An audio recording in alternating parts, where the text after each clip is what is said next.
Y comencemos. ¿Listos? Perfecto. A ver. Bueno, comenzaremos entonces. Buenas noches a todos. Bienvenidos a una nueva chasqueada de nuestro mes aniversario de Construyendo Crítica Boliviana. Hoy tenemos el placer de tener un panel de lujo con el que vamos a tratar una temática importante para el país, varias de hecho, y que es muy probable que nos tome más de una hora. Entonces vamos a charlar largo y tendido, nos vamos a chasquear largo y tendido.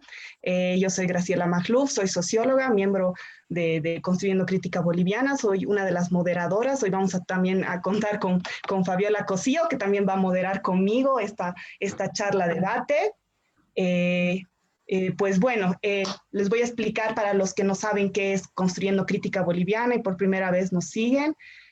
Nosotros somos un colectivo de jóvenes cientistas sociales que buscamos justamente generar conocimiento informado y democratizar el conocimiento a través de las redes, utilizando las redes como una herramienta para recabar información y también para distribuirla, ¿no? Y siempre buscamos la interacción con el público y un debate horizontal, tanto con los expertos como también con el público. Este mes es nuestro aniversario, ya cumplimos un año desde nuestra fundación y es por eso que hemos elegido concluir con broche de oro con la temática más compleja tal vez del país y una de larga data, que es justamente el tema de tierra y territorio y sus desafíos, ahora que tenemos un nuevo gobierno, una nueva etapa, ¿no? Que se supone que el país va a generar tal vez unas nuevas expectativas sobre esta temática. Tenemos el tema del cambio climático, que también está afectando no solamente a nivel Bolivia, sino a nivel mundo. Tenemos el tema también de la expansión de la frontera agrícola. Tenemos conflictos también en distintos territorios, en comunidades indígenas. Entonces vamos a comenzar a dialogar de esos temitas hoy por la tarde. Le paso la voz a Fabiola. ¿Cómo estás, Fabiola? Hola, Chelita, ¿cómo están todos? Buenas noches. Bueno, muchas gracias a nuestros invitados también por aceptar pues nuestra chasqueada, participar en nuestra chasqueada. Yo soy Fabiola Cosío, soy comunicadora social y también hago investigación, así que bueno, yo la verdad estoy súper emocionada por este panel porque la temática de tierra y territorio en especial, esta chasqueada, es una forma también de poner en la agenda común y en la agenda mediática los temas que están realmente siendo relevantes en esta cuestión, ¿no? Sobre la tierra, el territorio, la tenencia de las tierras, la frontera agrícola, ¿no? Y todo lo que ha mencionado mi compañera. Como primer paso, quisiera empezar a presentar a nuestros invitados para que el público también los conozca, sepa de su trayectoria. Y pues voy a empezar por Leonardo Tamburini, que bueno, es un abogado argentino, tiene una larga trayectoria que data desde 1997 y en la que se ha desempeñado patrocinando, por ejemplo, procesos de titulación de los territorios colectivos de los pueblos indígenas en Santa Cruz. Ha coadyuvado también la incorporación de los derechos de estos pueblos indígenas en la legislación agraria, forestal y en la nueva constitución política del Estado. Ha sido director ejecutivo del CEGIS, ¿no? Entre el 2006 y el 2012 y ha colaborado en distintas revistas especializadas sobre la problemática indígena, derechos humanos nacionales e internacionales y actualmente se desempeña como abogado e investigador sobre asuntos indígenas, ¿no? Asimismo está con nosotros Óscar Basoberri, quien lleva más de 20 años dedicado a investigar y a promocionar el desarrollo rural en Bolivia. Él es procedente de Tarija, ¿no? Y tuvo una maestría en investigación en ciencias sociales para el desarrollo en la paz. Desde ahí, pues su vida se ha centrado en buscar soluciones para mejorar el aprovechamiento de la tierra y sobre todo la vida de los que la trabajan, ¿no? Actualmente es coordinador general del Instituto para el Desarrollo Rural de Sudamérica bueno, le agradecemos también su participación en nuestro panel. Finalmente, también está Gonzalo Colque, quien es director ejecutivo de Fundación Tierra, es economista con una especialidad en desarrollo rural, tiene una maestría en estudios agrarios y medioambientales, y también, funge como investigador en temas económicos, temas sobre el agro, la tierra y el territorio, y precisamente ha sido también miembro de equipos de investigadores en el programa, sobre todo de investigación estratégica en Bolivia, PIEP, y es autor de varios libros, ensayos, artículos académicos, ¿no? Realmente un trabajo extenso. Gonzalo, muchas gracias por participar en nuestro panel. Muchas gracias, Fabi, por toda tu presentación. Eh, entonces, si nuestros invitados quisieran hablar, tal vez presentarse o tal vez acotar alguna cosa más para luego ya comenzar con la ronda de preguntas. Tal vez, a ver, Oscar, tal vez le gustaría decir algo. Bueno, gracias. Saludarles, Fabiola, Graciela, Gonzalo, Leonardo, aquí pues prestos para esta conversación. Muchas gracias por la invitación. Tal vez Gonzalo.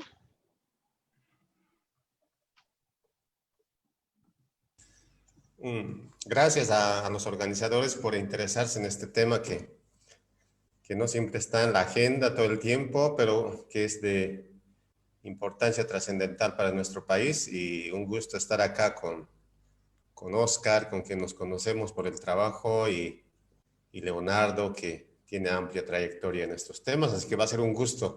No sé si nos vamos a chasquear entre nosotros, creo que somos del mismo bando, y eso también tiene una explicación que sería bueno comentar con el público, ¿no? Muestra la conflictividad y los intereses económicos que están de por medio cuando se trata de tierra y territorio, así que seguro abordaremos esos puntos también. Exactamente, muchas gracias, Gonzalo. Y tal vez ahora Leonardo. Sí, muchas gracias por la invitación, por la presentación también. Bueno, a mí me gusta chasquear, por más que sean mis amigos, estos dos, igual siempre hay algún tema, pero primero que estamos delante de dos, yo creo que de los investigadores sobre la problemática agraria desde una perspectiva social y económica más importante que tiene este país en este momento, por lo menos, de todos quienes nos aproximamos al tema tierra.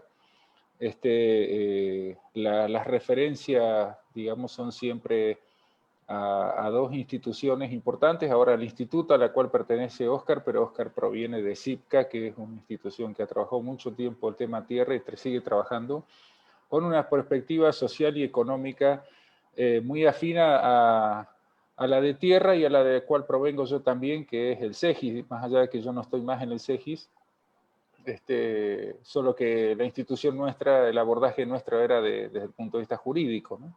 Pero digamos coincidíamos en la visión que, bueno, para empezar a chasquear está un poco mortificada, digamos, estos últimos, yo diría años, que es precisamente que el recurso tierra sea utilizado como un factor para el desarrollo económico y social de las grandes mayorías nacionales excluidas, ¿no?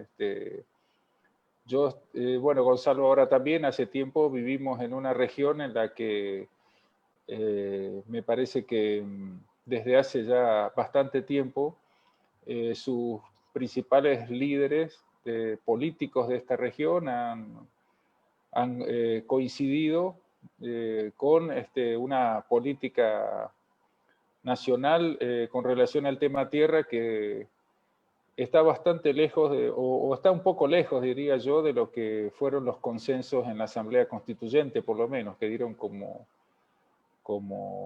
base la Constitución Política del Estado y concretamente el título sobre desarrollo rural integral, donde Oscar y Gonzalo, sobre todo Oscar, participaron muy activamente en su redacción, así como también la legislación de desarrollo, digamos, que quedó casi, o muy poco implementada, ¿no? Sí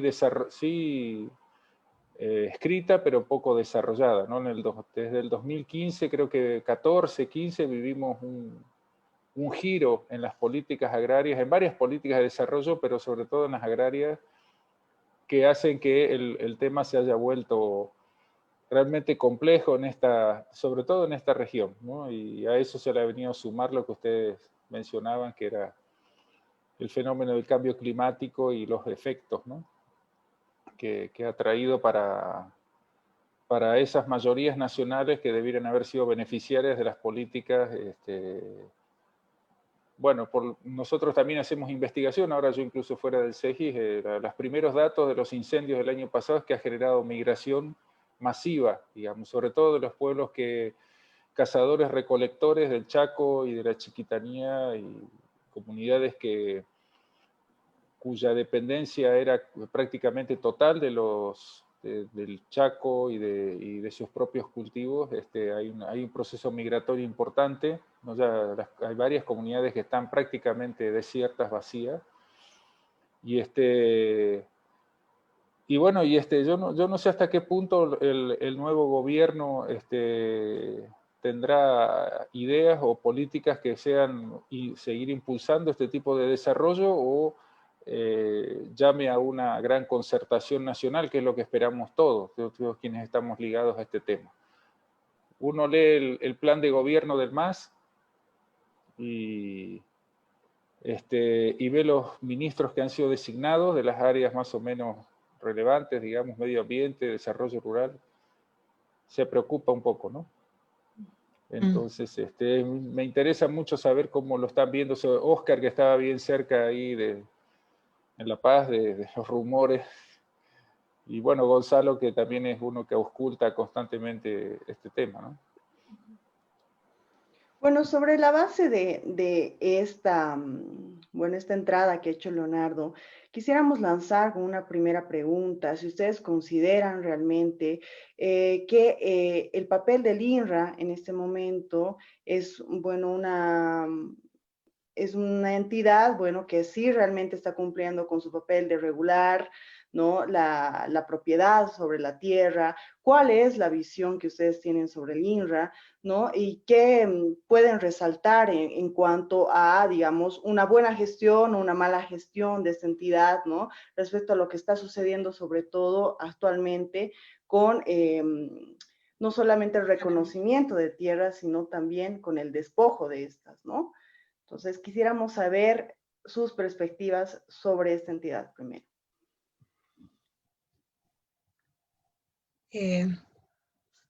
Puede comenzar el que guste. Puede ser, tal vez Gonzalo, tal vez, o tal vez. Bueno, está bien, Gonzalo, especialista en... Bueno, ustedes digan quién comienza, si no nos vamos a pelear en comenzar. Comienza la chasqueada. Gonzalo, por favor. Sí, claro. El INRA, no sé cuántos años ya tiene, desde el 96, ¿verdad? Desde el 96. Son 20, 25 años y más. Creo que es ya una institución obsoleta a estas alturas. Ha tratado de cumplir su papel de sanear y titular tierras, donde lo que más se rescata quizás son las TCOs, fundamentalmente las de tierras bajas, son más de 23 millones de hectáreas. Pero en lo demás se ha aplazado tremendamente, ¿no? El INRA no ha podido responder varias demandas sociales. El pequeño minifundio de altiplano no está titulado, no han resuelto conflictos. Y los pequeños propietarios minifundiarios no han recibido nuevas tierras, que también era parte del espíritu de la ley INRA. No se ha medianizado la propiedad agraria, la propiedad con vocación agrícola en el país. Se ha seguido titulando propiedades de metros, no sé, en Copacabana, en Tiquina, ¿no? En sector lago, y pues hasta miles y miles de hectáreas en pocas manos. Ahora mismo tenemos el caso Marinkovic con 33,000 hectáreas, ¿verdad? Entonces, ahí el INRA no ha hecho el trabajo que debería haber hecho. Ahora se dice que el saneamiento, la titulación está por acabar, que queda muy poco por intervenir para el trabajo técnico y jurídico y esclarecer derechos de propiedad, pero que es mínimo, digamos. Y son superficies ya sin intereses económicos, tierras marginales. Y el gran papel, y la pregunta es primero si el INSA ha cumplido con su papel de medianizar, de redistribuir y de proteger territorios indígenas y parques nacionales en el país. Y lo segundo es qué va a pasar, qué otro papel tiene que jugar una institución como el INSA en adelante. Si su papel principal era sanear, titular, esclarecer derechos de propiedad en el país, y lo ha hecho en estos 25 años, obviamente ahora no puede seguir existiendo con un papel que ya está agotado. El otro componente político, y nosotros lo hemos dicho públicamente, es que el INSA en los últimos años se ha convertido en una de las instituciones públicas más corruptas del país, con el tráfico de tierras, con mucha gente procesada, ¿no? Gente que ha entrado a la cárcel, gente que ha vuelto a salir de la cárcel,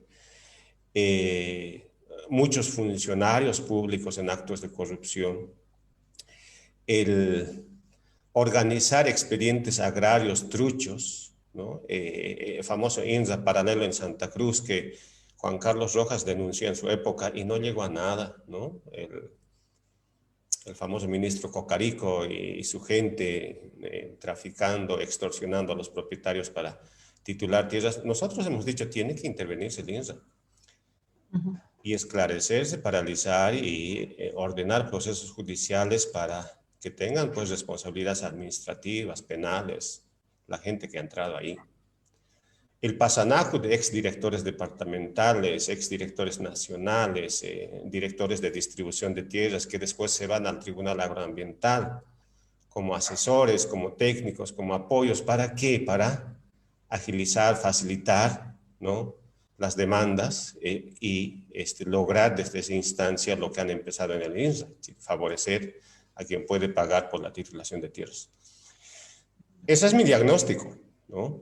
Ese es mi diagnóstico en general y creo que no conviene que el INSA se agote y muera por inercia en este momento. Algo se puede rescatar y creo que es una de las tareas principales que se tiene que implementar como política de Estado en adelante y eso es cuanto antes, porque ahora hay una nueva gestión de gobierno, van a entrar nuevas autoridades.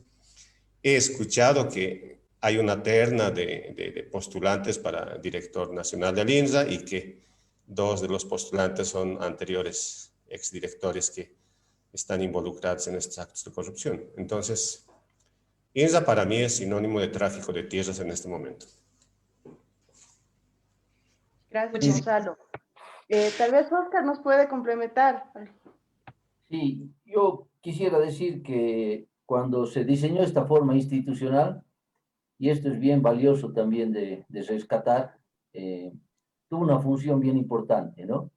Y la forma de saneamiento, de titulación de tierras, como se organizó inicialmente, yo rescato, digamos, unos avances importantes.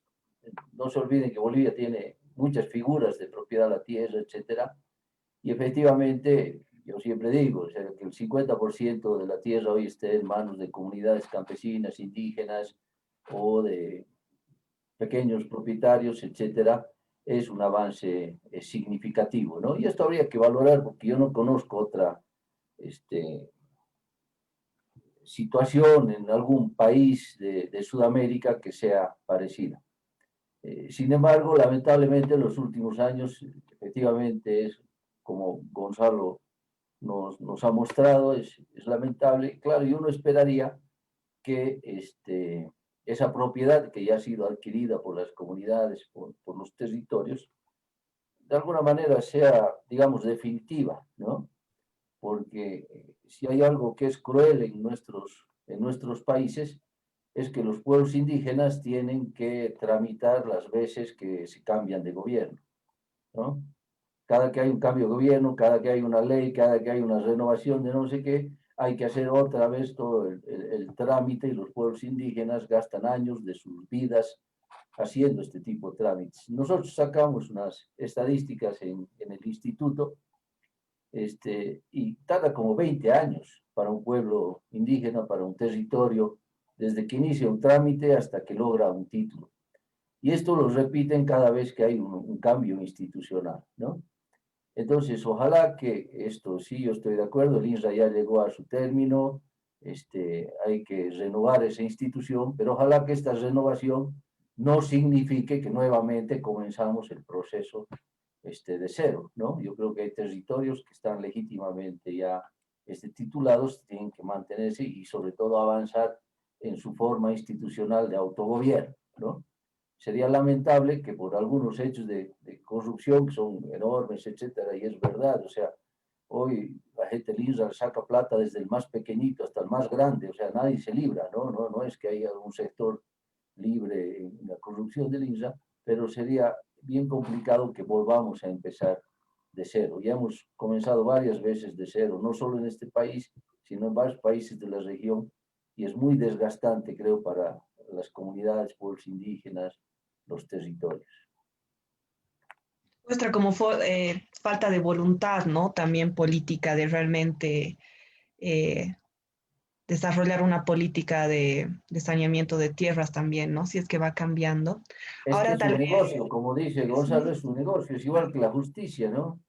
A nadie le interesa que salgas libre o que al más tiempo te mantengan en el rollo, pues, más gana. Solo como un dato, quisiera consultarles, ¿cuál es el valor de la tierra cuando está en una etapa, digamos, forestal y cuál es el valor de la tierra cuando ya está saneada? ¿No? Porque yo creo, bueno, sabemos que es un aspecto fundamental también para el agronegocio, ¿no? El saneamiento es una parte fundamental. Entonces, para que también nuestros nuestros seguidores se informen sobre este aspecto, les consulto sobre ello, ¿no? A ver, yo sobre este aspecto del INRA, eso tal vez lo pueda contestar mejor Óscar, aunque todo, es evidente que cualquier bien con documentos vale más que sin documentos, digamos, es lógico, ¿no? Ahora hay que ver qué tipo de documentos tiene. Pueden ser en las tierras marginales que faltan sanear, que tengan todavía la documentación original de cuando la dotación en época de la reforma agraria. Entonces es una propiedad que no sufre tanto, no se castiga tanto el precio por hectárea, pero sí hay muchas propiedades que se venden en áreas ya saneadas, fiscales, que no han entrado al saneamiento y que tienen papeles de dudosa proveniencia o fabricados y que se siguen comercializando. Esa es una de lamentablemente, las funciones a donde el INRA está haciendo revivir, digamos, ese tipo de trámites. Entonces uno los compra la tierra a la mitad del precio, es decir, compra lo que los abogados nos decimos, compramos un problema, compramos un juicio, y bueno, con cargo a que el propietario lo que se ahorra en el precio por lo que realmente debiera valer la tierra, la paga en coimas, la paga en coimas en el INRA, en coimas incluso en otras instancias, digamos, ¿no?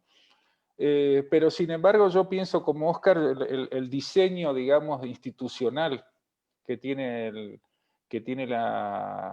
digamos, el Servicio Nacional de Reforma Agraria, que la Constitución no tocó, o digamos, más o menos mantuvo para no contradecir la vigente ley INRA y la 3545, es evidente que ya en el momento tiene que ser repensado el rol no solamente del INRA, sino de los otros organismos, ¿no?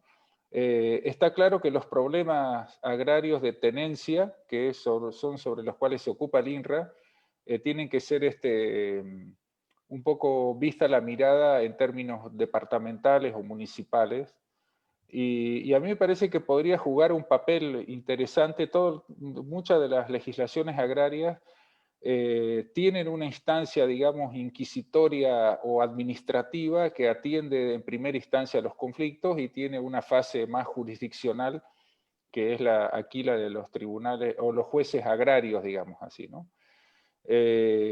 Porque en este momento no existen ni las competencias ni la capacidad para los jueces agrarios de atender todo el conjunto de lo que es la problemática de la tierra en los departamentos, ¿no? Entonces, el INRA absorbe también buena parte de esa conflictividad. El problema es que, como dice Gonzalo, lamentablemente se está utilizando la institución para este tipo de cuestiones. O sea, el saneamiento no termina nunca porque nunca termina de morir el saneamiento, digamos, nunca termina de concluirse. E incluso nosotros, yo por lo menos en un territorio en el que he trabajado durante 15 años, Monteverde, todavía resoluciones que hace 17 años que están ejecutoriadas, las vuelven a revivir y plantean un recurso ante el Tribunal Agroambiental, lo ganan, ¿no? Y el INRA notifica y se valida la propiedad. Tenemos en Monteverde 2 casos así, de propiedades del año que fueron ejecutoriadas el año 2002, está ejecutoriada la resolución. Y el año 2016 se plantea un recurso, y estamos hablando de propiedades de 4.000, 5.000 hectáreas, no estamos hablando de propiedades de 500, 200 o de metros.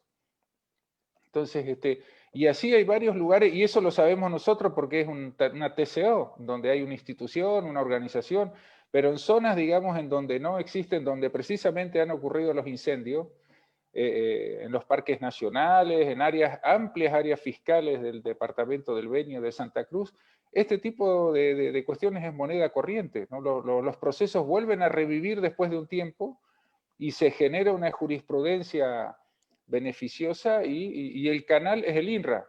El canal es el INRA.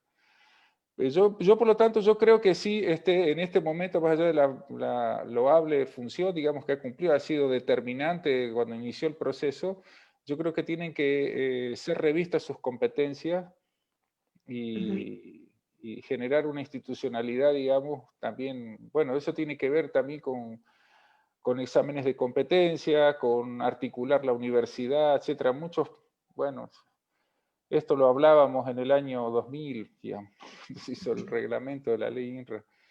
Todavía parecemos viejos chochos hablando de estas cuestiones y seguimos en lo mismo. Después incluso de 13, 14 años, un gobierno supuestamente revolucionario, ¿no? Hemos caído otra vez en lo mismo. Sobre lo que decías, ya para contestarte, le quito la palabra a estos dos ya que están tomando mate. ¿Cuál era la otra pregunta de la que hablabas? Sobre el precio de la tierra, Eso ¿no? sí, ya te la contesté, sí, ya te la contesté, sí, ese sobre los documentos, evidentemente. Pero tal vez... Yo hablaría de un incentivo, más que eso, yo hablaría sobre la tierra, el perverso incentivo de la deforestación, ¿no? Ya. O sea, no sé si Gonzalo tiene precio ahí, pero son como 3, 4 veces más un área de bosque que ese mismo bosque desmontado. Desmontado vale 3, 4 veces más que con su sistema de vida completo funcionando. Claro. Ese es lo más perverso que podemos tener en este momento, ¿no? Totalmente contraproducente, ¿no? Tenemos una pregunta desde las redes sociales, que también, bueno, aprovechamos para interactuar con nuestros seguidores.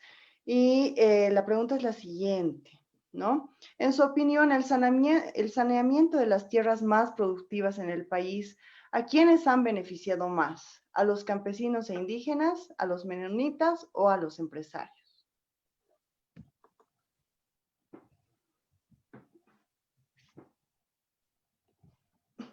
Tal vez Oscar nos puede ayudar con la respuesta en primer lugar. Sí, pero no quisiera caer en una respuesta así simple, ¿no? Porque mira, yo trabajo en ruralidades, ¿no? Trabajo en el mundo rural porque realmente creo que es una alternativa. Y cada vez no solo es una alternativa a formas de vida, etcétera, sino es una alternativa para la humanidad, ¿no? cada vez el campo vale más. En todos nuestros países, la tierra se aprecia de una manera así acelerada en las áreas rurales, más que en las áreas urbanas, lo que no ocurría hace 20 años, ¿no? Y hoy tienes una serie de posibilidades en el mundo rural, tienes internet, o sea, todo lo que antes tenías que salir a la ciudad para poder formarte, ahora lo puedes tener desde el campo, tienes información. Entonces es una alternativa de vida para mucha gente. Y en ese sentido, yo no sé si hay áreas más productivas que otras. O sea, son distintas capacidades productivas, son ecorregiones distintas. Y todas las ecorregiones las tenemos que valorar de alguna manera, ¿no? Entonces te pongo el caso de la quinoa, ¿no? El caso de la quinoa es una tierra menos valorada que la producción de soya, por ejemplo, o el bosque, como decía Leonardo, ¿no es cierto?, donde puedes hacer una producción agroforestal en base a cacao y otros cultivos, evidentemente es menos apreciada en este momento que una tierra donde se está poniendo soya. Entonces yo sí creo que los campesinos indígenas tienen que empujar por la titulación en todos los territorios donde están. Y este es un tema súper interesante porque muchas veces también hemos discutido que lo que vale es la parcela donde se siembra, pero hoy vale todo. Vale el cerro de donde sale el agua, ¿no es cierto? Valen sus bofedales donde los animales pastean, porque tienen servicios ecológicos que son mucho más amplios que la propia agricultura, digamos. Entonces, esto es lo que está en discusión. En nuestro país ocurre lo que decía Leonardo, ¿no es cierto? Que esta tierra deforestada vale más que una tierra que está más bien conservada. Y ese es un tema de fondo. ¿Cómo podemos incentivar a las comunidades a mantener este tipo de ambientes no naturales que nos benefician a todos sin tener que destruirlos? ¿Qué incentivo les podemos dar?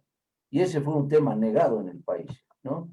Aquí propiamente nos prohibimos a nosotros mismos hablar de función ambiental, de servicio ambiental, etc. Solo valía lo que produce la naturaleza.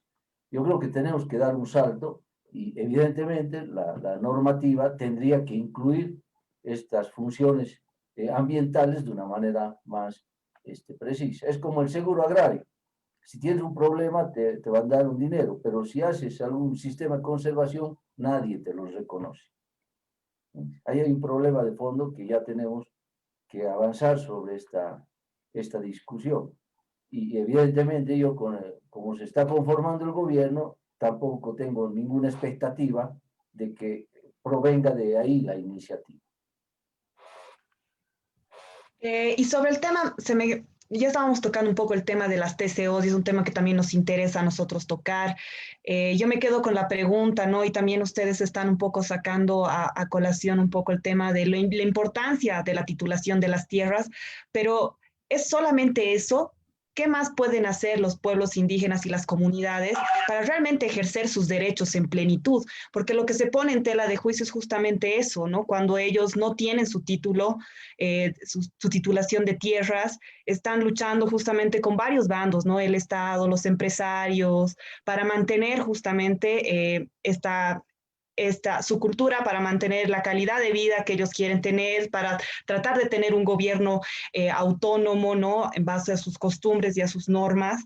Entonces, yo les reboto tal vez la pregunta, ¿para ustedes es suficiente o qué más se podría hacer para que realmente las comunidades indígenas y los pueblos indígenas puedan realmente vivir sus derechos en plenitud? Tal vez Gonzalo. Sí, creo que ese tema muy bien podría ayudarnos a profundizar Leonardo. Y yo más bien aprovecho mi intervención para retomar un poco lo de los precios y de las tierras, ¿no? Depende quién vende y quién compra. Hay un mercado de tierras en el país grande, ilegal, un mercado que fluye permanentemente desde lo que dice Leonardo, desde la compra y venta de papeles, de problemas que van saneando, van titulando, van esclareciendo, van haciendo inversiones y logrando titulaciones, ¿no? Es como los autos chutos, te vendo sin título, te vendo con este expediente agrario, etcétera. Pero en la zona agroindustrial, por ejemplo, mínimamente vale $1.000 la hectárea, ¿no? Entonces, alguien que titula 1.000 hectáreas, 2.000 hectáreas, ustedes imagínense el valor de la tierra que consolida. Y hay gente de Brasil, hay gente de Argentina que compra también tierras en el país porque todavía es más barata que en Brasil, por ejemplo, la tierra en el país. Pero esto tiende a subir cada vez, ¿no es cierto? Pero este precio decía que es distinto porque no es lo mismo cuando el gobierno o el INSA adjudica tierras y cobra una tasa, ¿no? Cobra una tasa de saneamiento, cobra una tasa de adjudicación, que creo que es $1 por hectárea.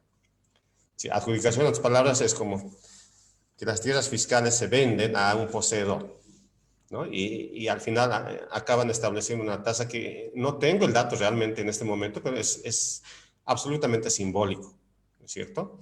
Y pagan casi nada. Entonces, en otras palabras, cuando el Estado está vendiendo tierras a un poseedor, tierras fiscales, digamos, en resumen, lo está haciendo a $1 por hectárea, ¿no? Cuando esas tierras valen $1.000, $2.000, $3.000, hasta $5.000 en el mercado, en las zonas más productivas.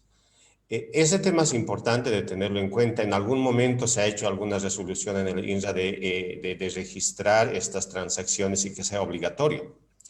Yo he visto los registros, creo que del 2019, y donde hay más registros de compra y venta de tierras en derechos reales en el INRA es, curiosamente, en La Paz, en el altiplano. No, ahí la gente registra, etcétera, y donde hay menos registros es Santa Cruz.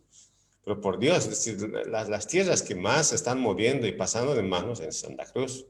Y ahí el problema no es tanto con los propietarios, sino es con el hecho de que las instituciones agrarias del sector no están cumpliendo su obligación, ¿no?, de monitorear y de hacer estos registros. El abandono es tanto que para las medianas y grandes propiedades hay un impuesto a la tierra que se llama, ¿no? Y que deben cobrar los municipios. Nosotros hemos preguntado al municipio de Pailón y ahí han dejado de cobrar, ¿no? Sí, las tierras ahora ya no pagan ese impuesto que antes era impuesto nacional. Después los ganaderos, los soyeros lograron que sea un impuesto municipal, pero no genera ingresos propios para los municipios donde hay soya, por ejemplo. Creo que eso vale la pena tener en cuenta. Sobre tu pregunta de las TCOs y los territorios, yo me animo a lanzar un dato. Hay todavía pueblos indígenas, comunidades que todavía no tienen derechos consolidados, en las tierras bajas específicamente estoy hablando. Cautivas, ¿no?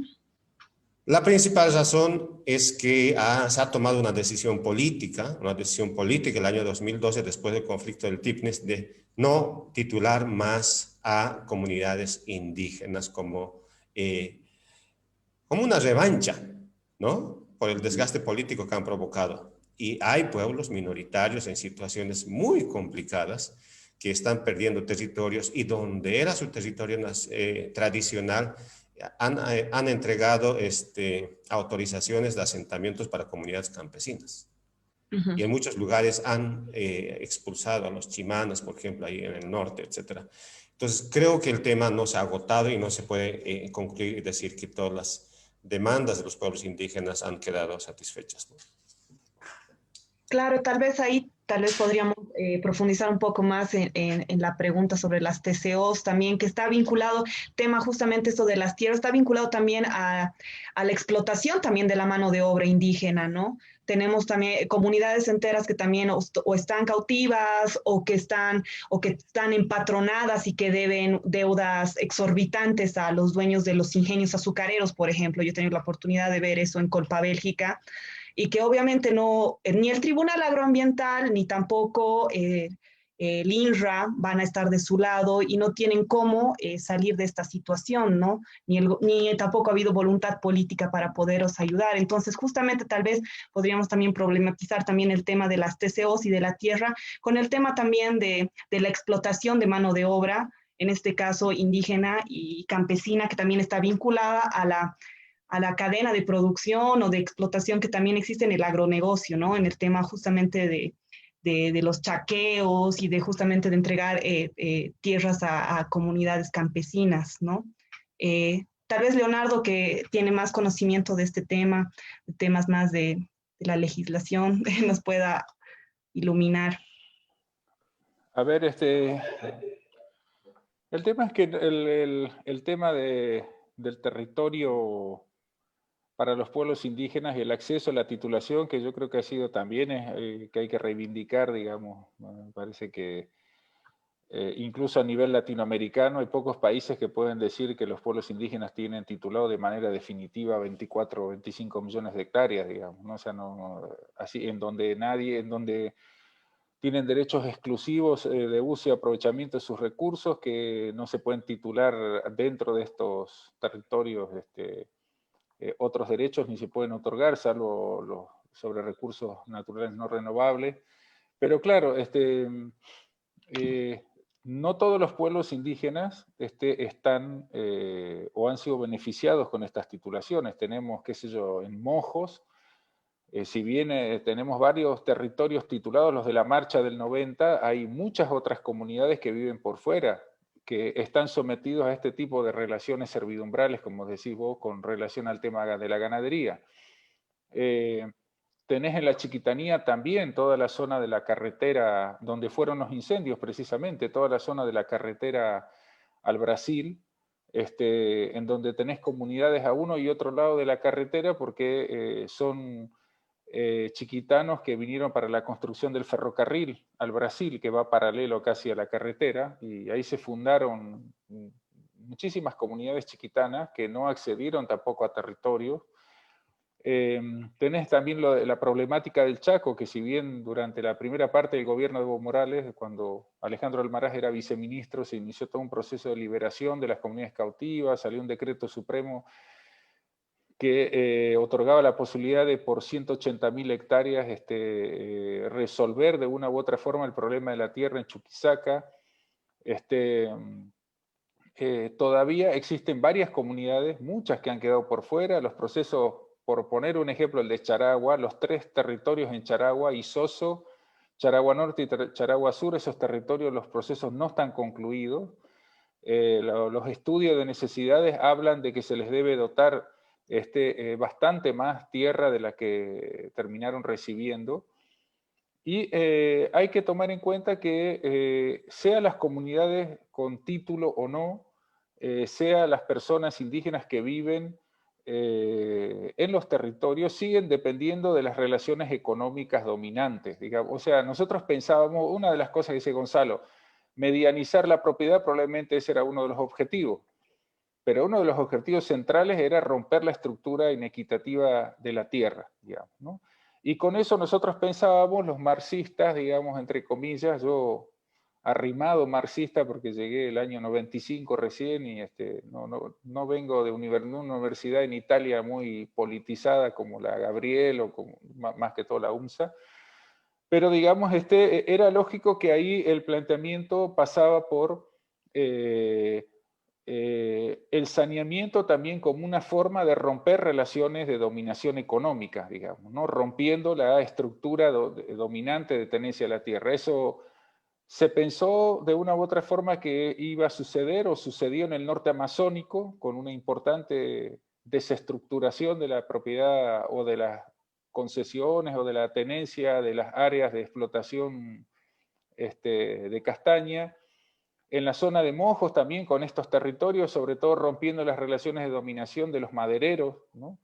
Que se habían instalado con varias concesiones forestales ahí dentro y saquearon hasta liquidar prácticamente la mara y también con ello la fauna, la flora, etc. Y en otros lugares del país, digamos, en donde se pensaba que, digamos, a través de este proceso agrario que resolviera la tenencia, se iba a avanzar en la democratización del acceso a la tierra y unas relaciones económicas más equitativas, ¿no? Y una integración del sector indígena y campesino a la economía local y regional. Pero eso no, si bien hubo iniciativas, digamos, desde varios sectores, incluso desde el Estado, yo considero que no se logró. No se logró. Más bien, en algunos casos se reforzó un rol o se formalizó un rol de ser el eslabón más débil de una cadena productiva, digamos, vertical. En el caso forestal, por ejemplo, salvo raras excepciones, qué sé yo, por ejemplo, de lo que hablaba hace un rato Oscar sobre el tema del cacao en algunos lugares, aunque ahora, por ejemplo, nosotros estamos haciendo investigación también en la misma zona y el tema del cacao, salvo Baures o algunos lugares, digamos, no ha sido algo, o no tenés en ninguna de las regiones, por lo menos del oriente, que es lo que yo conozco, fenómenos económicos en donde vos decís han roto las relaciones y tenés un sector social emergente, digamos así, ¿no? Salvo de una u otra forma probablemente el campesino, o yo no sé, Gonzalo por ahí de eso hablaba mucho, ahora no me viene el nombre del fundador de la fundación, pero él hablaba de que tenías un campesinado pobre, sobre todo en la zona del norte y en las tierras bajas, en San Julián, pero tenías también un conjunto, una burguesía campesina emergente en algún momento, ¿no? Que estas políticas últimas beneficiaron a estos sectores. Pero bueno, lo que lograron fue reproducir, a mi criterio, un modelo empresarial que digamos, no sé hasta qué punto era su paradigma, digamos así, ¿no? Han sido jalados hacia arriba por un estilo y por un modelo que es el del productor grande brasilero, el productor grande uruguayo o argentino. En las otras regiones, como yo digo, yo creo que este tema no ha sido resuelto. En el Chaco Sur, digamos, en el Huenayec, por ejemplo, que hay varias iniciativas productivas bien interesantes. El territorio Huenayec está, o sea, fue uno de los primeros titulados y sigue con un avance del 45-50% en el saneamiento, ¿no? Y está totalmente veteado por propiedades ganaderas, digamos, ¿no? Entonces yo digo que si bien en términos cuantitativos el saneamiento de TCO fue bien importante, pero en términos de ruptura de relaciones de dominación y de generación de una economía propia, es algo incipiente totalmente. Bueno, Sí, a mí me quisiera nace una... contar ahí, Sí, Oscar, adelante. Viola. Claro, el tema es que se ha saneado y yo creo que hay, como digamos, dos puntos de entrada, ¿no? Por uno, las propias organizaciones campesinas, indígenas, dueñas del territorio, no tienen las herramientas como para gobernarlo de acuerdo a las posibilidades que le da la ley, porque esto es inédito.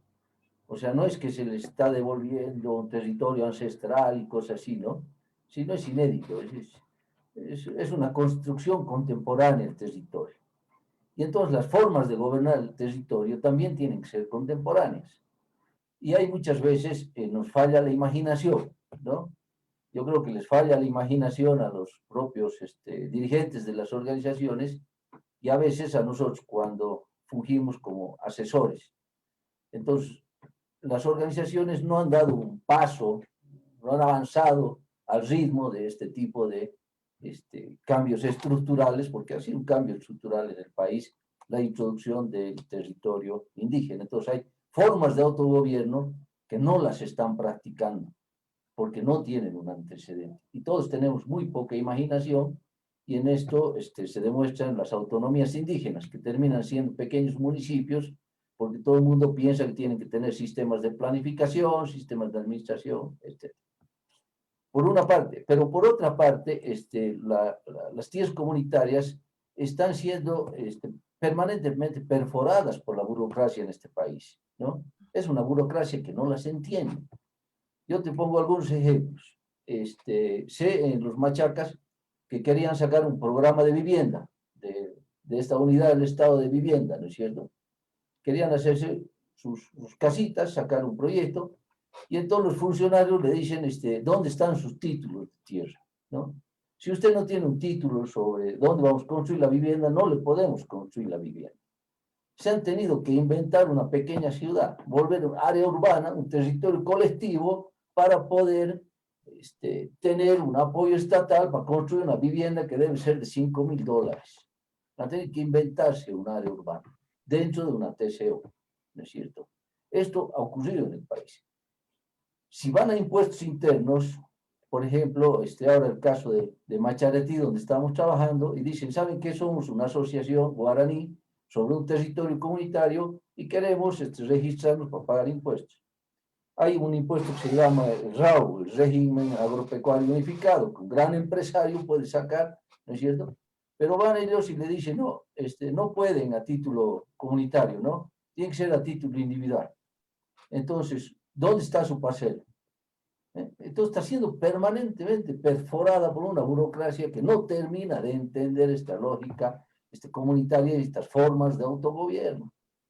Y ahí muchas veces hemos descuidado el análisis más objetivo y que podría ser mucho más útil en este sentido, ¿no? Y así te puedo dar una serie de ejemplos donde van tropezando las organizaciones con esta burocracia que realmente se afirma, y entonces tienes registros individuales para el seguro agropecuario, registro individual para la agricultura familiar, registro individual para esto, para lo que se saltan la comunidad, que es una forma de gobierno, para seguir concentrando estas decisiones en el Estado. Y esto es un problema que hay que enfrentar porque estructuralmente este país sigue siendo comunitario. Gracias, Oscar. A mí me nace una pregunta, raíz también de lo que nos has comentado antes, ¿no? Tú mencionabas al inicio que qué se podría hacer, qué incentivos se le podría dar a las comunidades indígenas para mantener, por ejemplo, para que peleen por sus territorios y mantenerlos naturales, ¿no?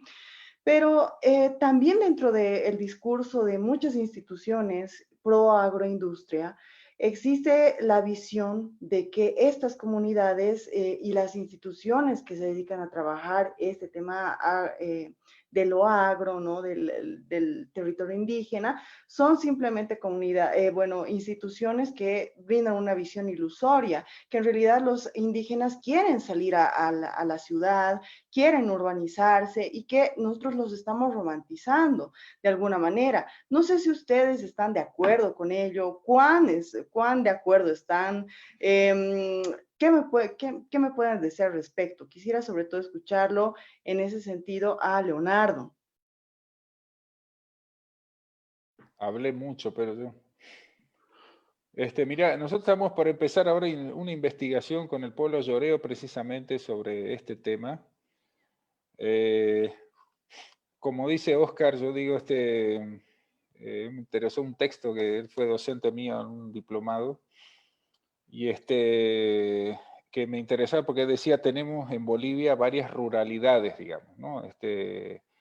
No es una sola, digamos, ¿no? Entonces, yo por eso muchas veces disiento un poco con otro, digamos, pensador acá de Santa Cruz, que es Carlos Hugo Molina, que tiene toda su trabajo de investigación sobre lo que son las ciudades intermedias, que, bueno, se basa a mi criterio, se basa sobre una lógica que es trasplantada, digamos, que no tiene mucho que ver con Bolivia, tal vez sería aplicable hasta por ahí nomás a Santa Cruz, pero que tiene como base, a mi criterio tiene como base lo que vos decís, digamos, este pensamiento de que la gente quiere abandonar el campo y que quiere venirse a la ciudad, por lo tanto hay que generarle las condiciones ideales para que aquí se sienta mejor. Yo creo que ese es un derecho humano que nadie puede negar a un ciudadano en una ciudad de cualquier lugar, pero también no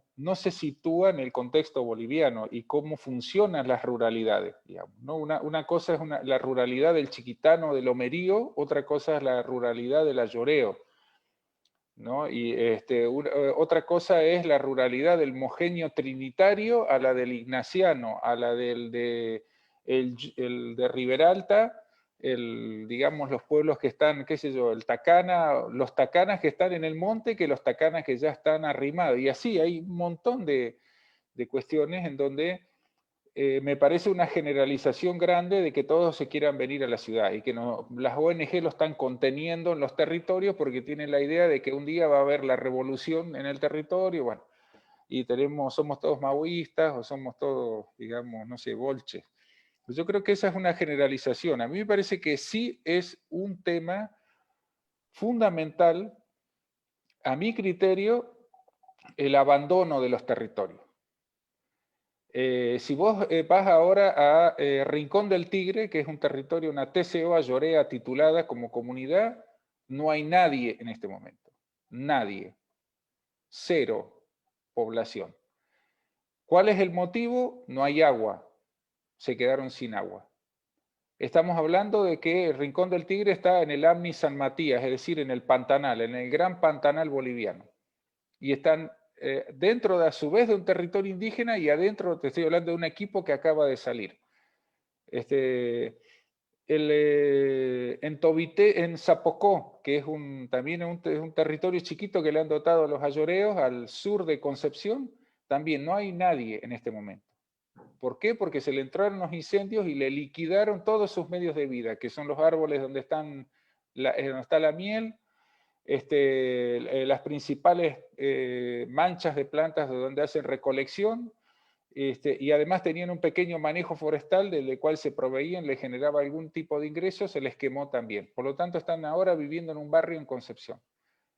Entonces, la salida, ese es uno de los motivos de la salida de los indígenas de su territorio, forzada. Una otra salida, a mi criterio, creo que es la fundamental si hablamos de pueblos con mayor contacto con la sociedad nacional, como el guaraní, el chiquitano, los mayoritarios, digamos, ¿no? Los de acá, estoy hablando de tierras bajas.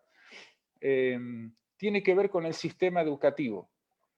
El sistema educativo, si vos ves el territorio Huenayec, está totalmente poblado y va a seguir poblado por muchos años, porque tienen un colegio que es culturalmente adecuado al pueblo Huenayec, que enseña en Huenayec y que por lo tanto la lógica de enseñanza no expulsa a la gente, o sea, no desvaloriza su cultura ni desvaloriza sus medios, el medio en donde vive. El sistema actual nuestro, que viene de una gran reforma educativa supuestamente, no implementa la parte de la currícula regionalizada que está prevista para pueblos indígenas. Nosotros estamos apoyando ahora un proyectito chiquito en Lomerío, ¿no? Precisamente porque vos tenés la mayor cantidad de migración de indígenas de los territorios es de los jóvenes y no vuelven por lo general. Porque cuando vuelven a su comunidad se genera un trauma que es como para ellos volver al pasado, volver a la pobreza, volver a... Es verdad que los territorios están en un estado, en varios casos, de muchas dificultades, digamos, pero digamos, la educación es el que hace depreciar su cultura y su territorio. Y ese es uno de los principales elementos de que tengamos... yo no tengo el dato exacto, digamos, pero si uno hace un abuelo de pájaro, tiene alrededor del 40-50% de los jóvenes está en proceso de irse de su comunidad. Y entonces a mí me parece que eso me parece a mí que va en contra de lo que es un Estado plurinacional, porque no viene por el lado de que vos podés comprender de que el capitalismo o los avances tecnológicos, etcétera, digamos, encanten a los jóvenes o a la población que se va, sino viene a través de un mecanismo bastante perverso que es una política educativa que contraviene y como otra vez, como dice Óscar, está en contraflecha lo que nosotros nos declaramos como Estado, ¿no? Además de, por supuesto, cuestiones, en algunos casos, cuestiones económicas, y como yo digo, pero en este momento, por lo menos en las tierras bajas, está sucediendo, son la liquidación producto de los fenómenos climáticos de sus medios de vida, y por otro lado el tema educativo. Esas son las dos causas por las cuales los indígenas están saliendo de sus territorios.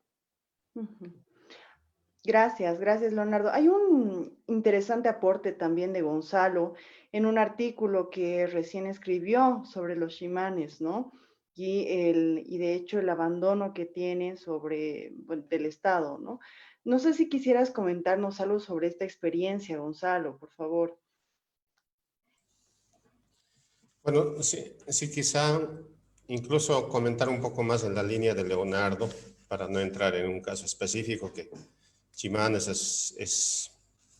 es un caso triste de todavía comunidades que no tienen su territorio y están siendo avasallados y expulsados de sus territorios en un choque brutal con la modernidad, ¿no?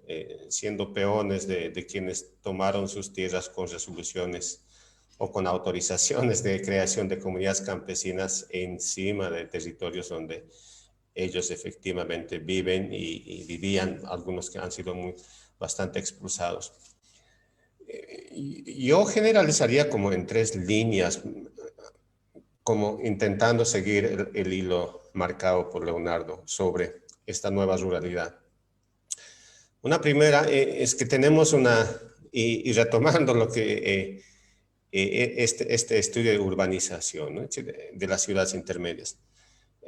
Lo primero que no habría que perder de vista es que América Latina es inmensamente urbanizado y va hacia la urbanización. Si gran parte de la población a un ritmo ascendente se hace urbano. Y creemos que ese es el camino inevitable del desarrollo de los pueblos.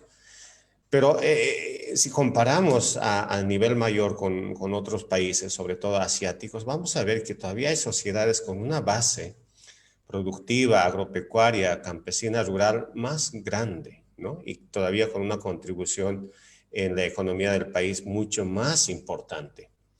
Entonces, no hay que caer en la idea de que lo agrario, lo rural, los territorios y las comunidades ya no tienen futuro. Perú tiene una economía nacional donde la agricultura genera como 5 o 6 veces más que el PIB de Bolivia, por ejemplo, ¿no? Es decir, para imaginarnos que se puede exportar más, que se puede producir más, que puede tener más mercado nacional y también mercados de exportación para la economía pequeña y mediana, sobre todo en el caso peruano.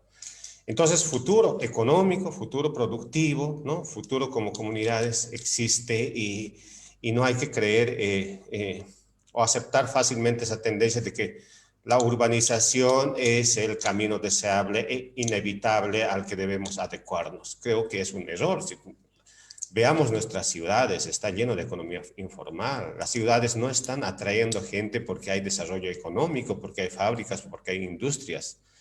No, hay gente que está saliendo a las ciudades sin tener seguridad económica y mucha gente dice en las ciudades estamos mucho peor que en el campo. Sí, también hay un proceso inverso, pero minoritario, digamos, de recampesinización en algunos lugares. El segundo punto importante a tener en cuenta, y habría que esperar lo que diga el censo de población que tendría que hacerse ya, es que yo tengo una hipótesis, y esa es que la realidad rural boliviana ha cambiado y se ha movido en términos geográficos. Ya la mayoría rural de familias campesinas, indígenas, ya no estaría en el sector andino tradicional, valles, altiplano, sino hay una población importante en las zonas de transición entre tierras bajas y tierras altas.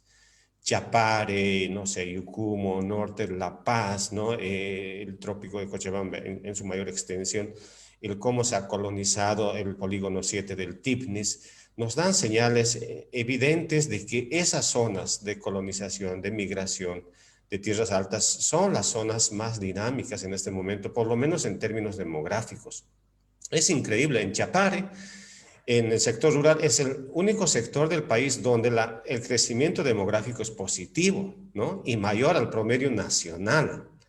Entonces, estamos hablando de sectores rurales donde todavía se están creando nuevas comunidades, se están repartiendo nuevas tierras y hay más familias que están entrando al proceso productivo rural, urbano, digamos, pero no es completamente rural, pero son zonas que están mostrando una dinámica muy importante que hay que tenerlo presente, ¿no?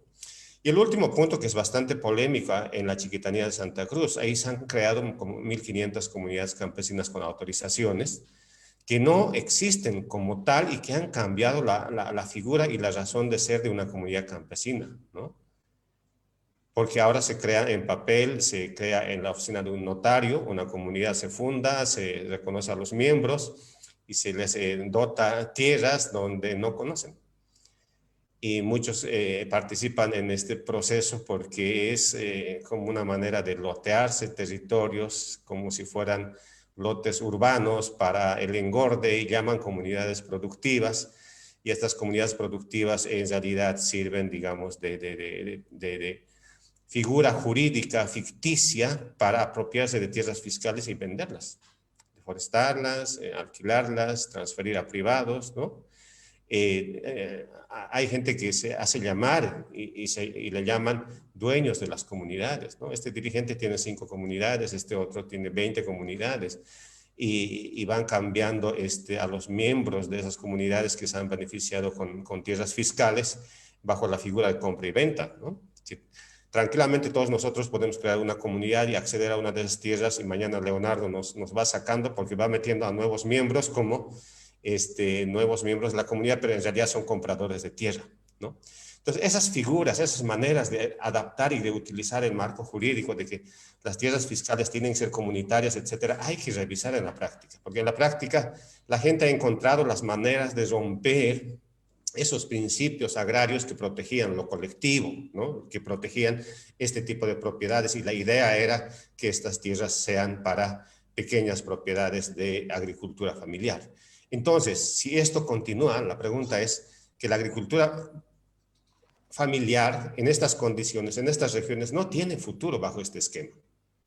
No está diseñado institucionalmente este proceso de redistribución de tierras en la práctica hacia la producción, sino hacia el tráfico de tierras, hacia la deforestación. Lo primero que hacen con los permisos, con las autorizaciones es desmontar, ¿no? Y muchos dirigentes presentan eso a los municipios como si fuesen autorizaciones de desmontes para sacar madera. Entonces yo creo que en esa parte hay muchos temas que trabajar. Por supuesto que la agricultura tiene futuro y no deberíamos despreciarla y dejar que el agronegocio predomine en nuestra realidad, ¿no? Muchas gracias, Gonzalo. Tal vez algo más que acotar, Oscar, a Sí. manera de concluir esta parte. Y yo les cuento y hago propaganda, pues hay una página que se llama porlatierra.org, donde sistematizamos casos de retorno al campo en los 10 países de Sudamérica. Y ahí uno encuentra historias de vida, de comunidades, de familias, de retorno al campo, ¿no? Y claro, siempre en estas conversaciones, yo insisto, ¿no? Hace 100 años se dice que se va a acabar la población del campo, como, como el Carlos Hugo haciendo uso de esta estadística, y no se acaba, ¿no es cierto? Ahí está la gente del campo. Entonces hay una movilidad permanente, hay una forma de ocupar los territorios que es permanente. Y ahí nosotros encontramos, por ejemplo, que todos salimos, ¿no es cierto? Los que estamos ahorita en esta conversación, ¿cuántos vivimos en el lugar que hemos nacido? Pocos. Todos nos movemos y los campesinos también se han movido siempre, ¿no es cierto? Lo que pasa es que hay formas de reocupar el espacio. Desde la sociología nos hemos olvidado de estudiar pues, el matrimonio y cómo eso da derecho a la tierra, ¿no es cierto? Y cómo se mueve el hombre de la mujer, dependiendo de la cultura y cosas así. Entonces, ahí encontramos que la edad de retorno es más o menos a los 40 o 45 años, ¿no? Todos han salido, pero por alguna razón algunos no se quedan en la ciudad. O la ciudad no es amable para todos. La ciudad puede ser problemática. Y todos tienen derecho a retornar al campo. Pero aquí está la clave. No retornas quizás al mismo lugar donde has nacido. Entonces, ese tipo de derecho que tenemos de herencia en la cabeza, tiene que cambiar. Y hay quienes tienen que cambiar, son las propias comunidades. Las comunidades tienen que ver las formas que administran esta movilidad social. Y esto, evidentemente, todavía no está internalizado. Es cierto, Pero, yo digo, Oscar, ¿no te parece que eso es súper complicado cambiar? Que no forma parte de un esquema que es como que milenario, el de la herencia, el del retorno, ¿no? ¿No te parece que es...? Porque no es del siglo XX, eso viene de mucho más atrás, ¿no? mira, yo creo que es muy del siglo XX, pero en los casos que hemos estudiado así muy en detalle, por ejemplo, de los productores de quinoa, ¿no es cierto? Que es un territorio que se vació porque era extremadamente pobre, la quinoa se vuelve un producto de lujo y la gente retorna. Usamos la palabra retorno. Pero en el CIDES, donde yo soy profesor, se han hecho unas tesis súper interesantes de historias de vida, porque estas técnicas nos permiten mirar más allá de la estadística, ¿no es cierto? Y ninguna de las se hizo sobre mujeres en una transversal de edades. ¿Mm? Ninguna de ellas estaba sentada en el lugar donde había nacido y todas habían conseguido derecho territorial sobre la tierra, ¿no? Todavía había injusticias, digamos, en los hectareajes, ¿no? Entre los hombres y las mujeres, pero todas ellas habían conseguido derechos territoriales, una porque llegó por enfermera, una porque fue maestra, la otra que vino por matrimonio, dirigente que volvió de Chile porque vio una oportunidad en la quinoa, etc. Entonces, estas técnicas yo creo que nos están permitiendo ver que hay una movilidad social que no necesariamente tiene que ver con esta idea de herencia. Por eso es bien complicado lo que decía Gonzalo, cómo se usan ¿no? los nombres detrás del título y todas estas cosas para pero es un debate yo creo contemporáneo. La tierra es cada A vez mí más lo que me valiosa. preocupa, disculpa, a mí lo que me preocupa es que acompañado el fenómeno del vaciamiento del campo es el agronegocio, porque el agronegocio, por lo menos en el oriente, en esta zona, en la Chiquitanía, territorializa de tal forma que hace complicado, o sea, no es lo mismo que vos vuelvas a un territorio abandonado como una comunidad en Oruro, a que vos vuelvas a una comunidad en la Chiquitanía que en 2 años se te convirtió en una planicie con tractores y qué sé yo, ¿no? Claro, pero a eso quería llegar justamente, ¿no? A lo que hemos dicho un poco en estas 2 horas. La idea de la política pública, si sigue pensando, ¿no es cierto?, que el campo no tiene oportunidad, no invierte realmente en el campo. O sea, la educación rural y la salud ahora con la pandemia, la gente tuvo que defenderse por sí sola, por suerte tenían ciertos conocimientos tradicionales, porque si no, imagínense ustedes. Pero si uno mira el campo como una oportunidad y invierte en el campo para que la gente pueda, la gente que quiera, la gente que decida hacerlo, la gente que no le guste pues, finalmente la ciudad porque hay que pagar por una botella de agua todos los días o porque le hace mal a la salud estar sentado, no sé, pues 14 horas para vender unos cuantos pesos de algo, ¿no es cierto? La gente que quiera salir tenga la oportunidad, pero eso es una mirada distinta desde la política pública. Entonces, no solo asignamos recursos a los municipios porque son más pobres, etcétera, sino porque vemos oportunidades en ellos. Entonces, se distribuye la plata del Estado de una forma distinta, ¿no?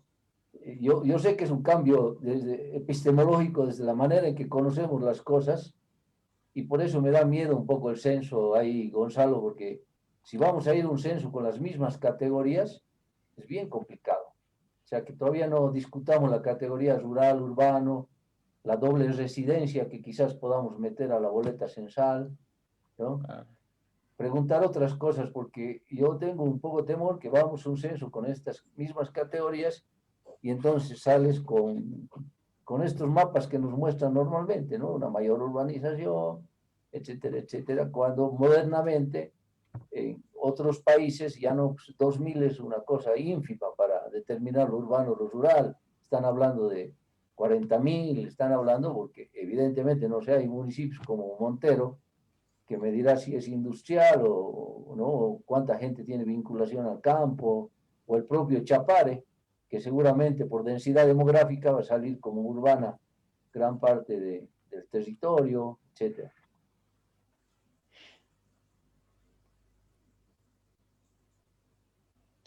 Bueno, muchas gracias por su participación. Han estado muy interesantes, han tocado temas realmente súper relevantes, el tema de las categorías, el tema de lo rural, lo urbano.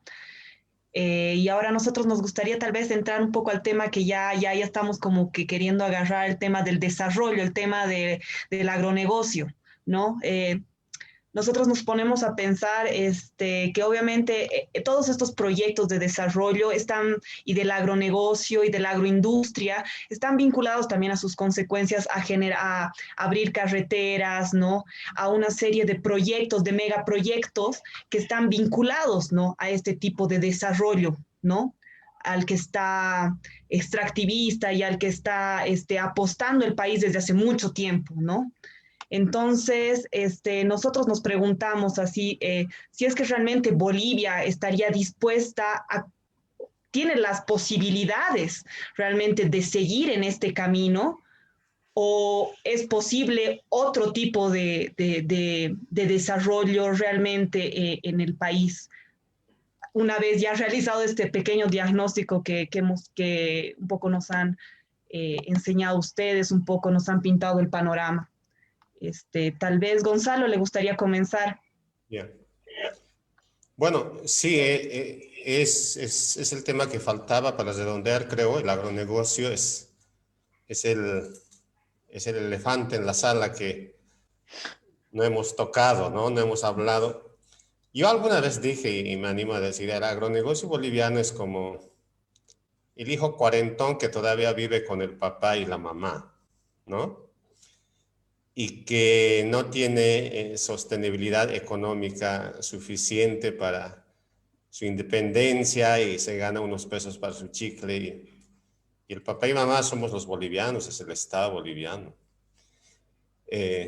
Y creo que ese es el tema de fondo, es un agronegocio ineficiente, productivamente, económicamente, ambientalmente, ni qué decir por los costos que tiene. El agronegocio, si lo sintetizamos en simple soyero de Santa Cruz, es el sector con menor productividad, rentabilidad, competitividad entre todos los países vecinos. Yo he hecho un trabajo comparativo en términos de rendimientos, ¿no? En términos de costos de producción. Y es el colero, pues, es como el fútbol boliviano, ¿no? Estamos atrás. Y quiere competir con Brasil, quiere parecerse a Argentina, ¿no? Leonardo, ahí sabe seguramente. Si, en términos de productividad, estamos por debajo de 2 toneladas, ¿no? Y se dice que estamos así porque no tenemos más variedades de soya transgénica. Y todo ese discurso, pero también el historial del sector soyero nos dice que sí han alcanzado, cuando han introducido la soya transgénica, han alcanzado 2,7 toneladas, casi 3, y después cae el rendimiento y sube el costo de producción. Ahora están calladitos porque ha subido el precio de la soya a nivel internacional, ¿no? Entonces, el sector es un sector que no aporta lo que dice que aporta, es un gigante de papel. ¿Es indeseable? Puede ser. Más, menos, más o menos, depende qué intereses tiene. Pero un primer papel económico, al margen de si lo deberíamos anular o no, que tiene que hacerse, es que tiene que potenciarse económicamente. Si no, va a ser un sector más depredador de la naturaleza, de nuevas tierras, del bosque, ¿no? Es un sector que no va a aprender a mantener la riqueza de los suelos, de las tierras ya deforestadas. Tiene que aumentar su productividad, tiene que aumentar su rendimiento, tiene que bajar sus costos de producción. Y la solución mágica que nos pintan, que sean más semillas transgénicas, es una aspirina, ¿no? Que va a resolver un problema circunstancial, momentáneo, pero va a seguir el problema de fondo. Fíjense cuánto gastamos en la subvención mediante el diésel subvencionado, cuánto paga al Estado realmente este sector. ¿Por qué digo que es un sector que un hijo cuarentón que compra chicle y bebe con el papá y mamá? Parece broma, pero comparemos con el impuesto que pagan este sector. Pagan el régimen agrario unificado, un impuesto anual por hectárea. Ahora está en 26, 28 bolivianos la hectárea por año. Ese es el impuesto que pagan y todavía deben, ¿no? Y en esa hectárea, en este momento, el valor de producción es de $800. Yo me pregunto, ¿qué otro sector comercial, productivo, pagando el IVA, con factura, que factura $800 de ventas, paga 26 bolivianos de impuestos? ¿No? No sé en qué porcentaje, no se parece en nada al impuesto que pagan otros sectores productivos en el país o sectores comerciales. Entonces, realmente es un sector que vive con muchas concesiones, con muchas subvenciones, con muchísimas facilidades, ¿no? Que a pesar de eso no aportan lo que deberían aportar, ¿no? Es bueno que existan ya, pero tienen que ser eficientes, ¿no? Tienen que contribuir al desarrollo del país y tienen que diversificar la agroexportación. No podemos ser monoproductores o monoexportadores de soya, que ese es otro elemento que permanentemente está ahí. Tenemos otros retos que cumplir. Por ejemplo, si queremos hablar de seguridad alimentaria, este sector debería proveer cada vez de forma creciente la producción de trigo nacional, ¿no? Entonces, creo que es un tema grande, pero por lo menos desde el papel que me tocaría en este panel como economista, diría, en términos económicos productivos, tiene grandes retos este sector.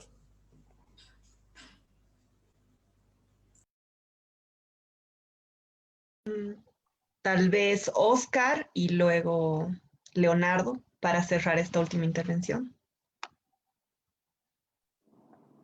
Sí, a mí lo que me preocupa un poco es la mirada que tiene el Estado del sector agropecuario y de esto que podemos llamar la agroindustria, ¿no?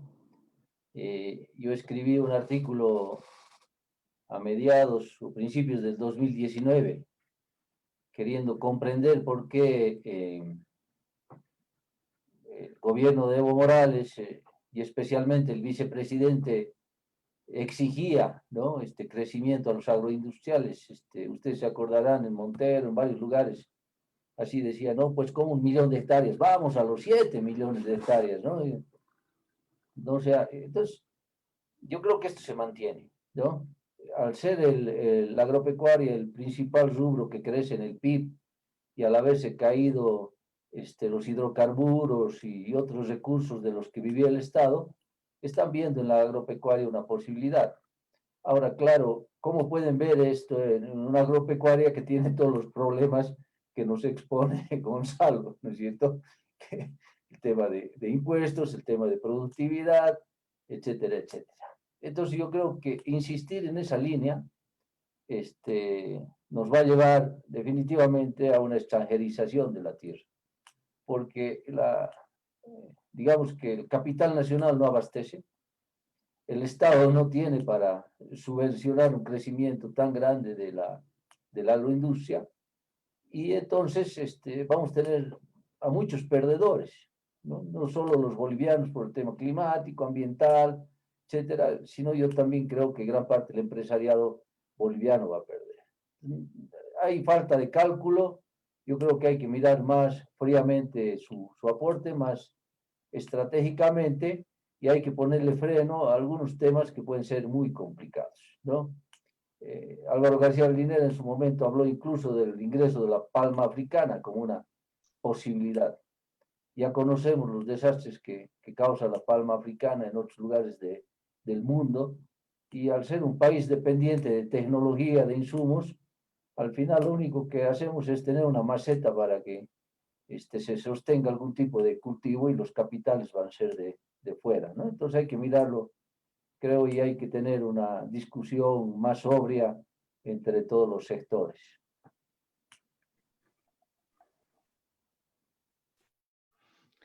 Leonardo, para cerrar, nos gustaría conocer tu perspectiva. Yo estaba acá antes del conversatorio, sí, me suscribo, digamos, a todo lo que han dicho Oscar y Gonzalo. Pero si uno lee el plan del MAS para el 2020-2025, ellos tienen el diagnóstico de que si bien la superficie cultivada aumentó de 2.6 millones a 3.7 millones de hectáreas, dicen, hasta el 2018, dicen, aún existen restricciones que impiden lograr la soberanía alimentaria. Entonces, según ellos, se debe asegurar el crecimiento de la producción agropecuaria para que continúe siendo uno de los motores de la economía. Y ya en concreto, la propuesta para el 2020-2025, en los dos últimos puntos, es expandir la frontera agropecuaria para que nuestros productores puedan producir más alimentos y implementar nuevas tecnologías, entre paréntesis, biotecnología, riego tecnificado, entre otros, para mejorar los rendimientos de los cultivos.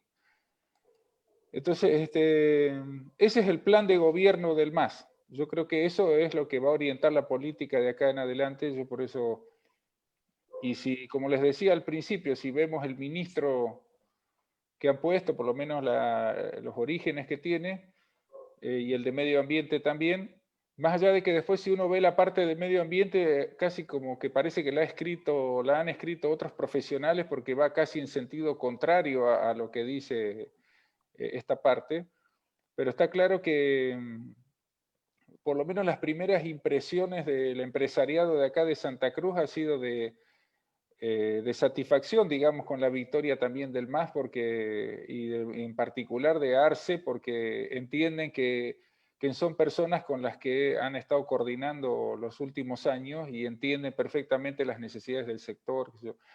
Ahora, si uno ve las superficies que han sido habilitadas o desmontadas antes de los grandes incendios, está claro que se sigue distorsionando, manipulando el concepto de superficie o frontera agrícola en términos de superficie cultivada a expansión de la frontera agrícola, es decir, expandir, desmontar más, digamos, ¿no? Ahí hay una manipulación, porque hablan de 2.6 y ahora 3.7 de hectáreas cultivadas, ¿no? Y de expandir las hectáreas cultivadas. Pero renglón seguido, cuando en vez de plantear la expansión de la frontera en términos de área cultivada, hablan de frontera agropecuaria, lo cual otra vez nos lleva al escenario de la deforestación. Ahora, si es como dice Gonzalo y como dice Oscar, de que no hay suficientes productores, no hay capitales, no hay capacidad, no hay tecnología, no hay insumo, no entiendo cuál es la necesidad de seguir y seguir desmontando si se tienen enormes superficies desmontadas, vacías, teóricamente, porque no están siendo aprovechadas, digamos, ¿no? Porque uno no ve factorías tipo el Brasil acá en el oriente que tengan que ver o que tengan relación con los desmontes realizados, ni tampoco haciendas ganaderas, facendas ganaderas así gigantescas, digamos. Ni tampoco existe un modelo agropecuario como el argentino o el brasilero, en donde hay pool de capitales de siembra, en donde hay a 20 de 30.000 hectáreas realizan este tipo de actividades. No existe todavía una organización empresarial de ese tipo aquí.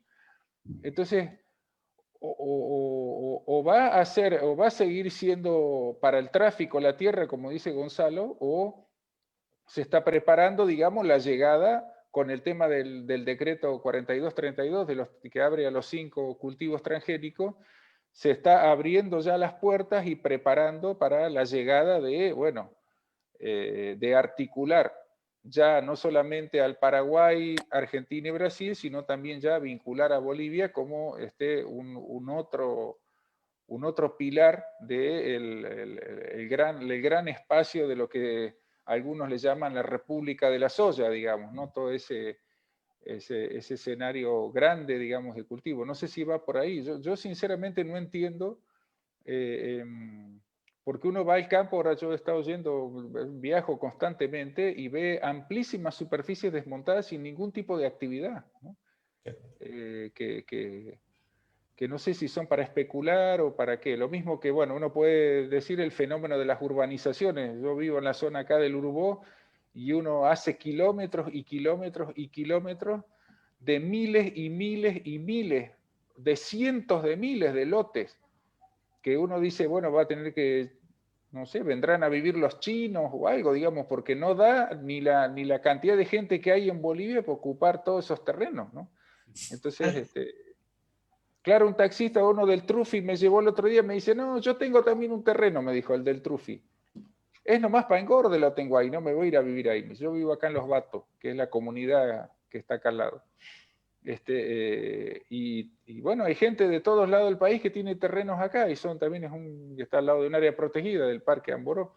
Pero yo creo que entre buena parte se va a especular y otra buena parte a mí me parece tiene que haber un gran convenio con el agronegocio internacional para que, digamos, toda esta ampliación de frontera agropecuaria y forestal se ocupe. A propósito de la palma africana, entiendo que hay un decreto supremo que autorizó también el eucaliptus transgénico, ¿no? Que es una vieja demanda para establecer este tipo de plantaciones, sobre todo en la carretera hacia el Brasil, para aprovechar la hidrovía, ¿no? Y ser parte también de la oferta de pasta de celulosa junto a las pasteras uruguayas. Muchas gracias, Leonardo. Y bueno, aprovecho para agradecer también la presencia de Gonzalo y Oscar. Realmente ha sido un conversatorio especializado sobre un tema tan importante que abarca también tantos subtemas al mismo tiempo y sabemos que nunca acabaríamos si es que habríamos hablado de cada uno de estos. Sin embargo, creo que es un importante avance, sobre todo también para el colectivo, para ir bueno, difundiendo sobre todo esta temática, ¿no? Conociéndola, profundizándola y esperamos próximamente contar tal vez nuevamente con su presencia. Es necesario decirlo, pero teníamos planeado incluso generar un debate con una contraparte, sin embargo, esta contraparte se negó rotundamente, ¿no? Sabiendo también también quiénes iban a estar presentes. Entonces, panel, claro. de hecho, eso nos alertó bastante y creemos que este es un tema bastante importante por ello, ¿no? O sea, hay muchas cosas que se están tal vez ocultando, se meten debajo de la alfombra y es necesario visibilizarles. Les agradezco mucho a ti también por acompañarme y acompañarnos, Graciela. Entonces, bueno, buenas noches y muchas gracias. Okay. Buenas noches. Gracias a ustedes. Gracias. Buenas noches, saludos. Buenas noches.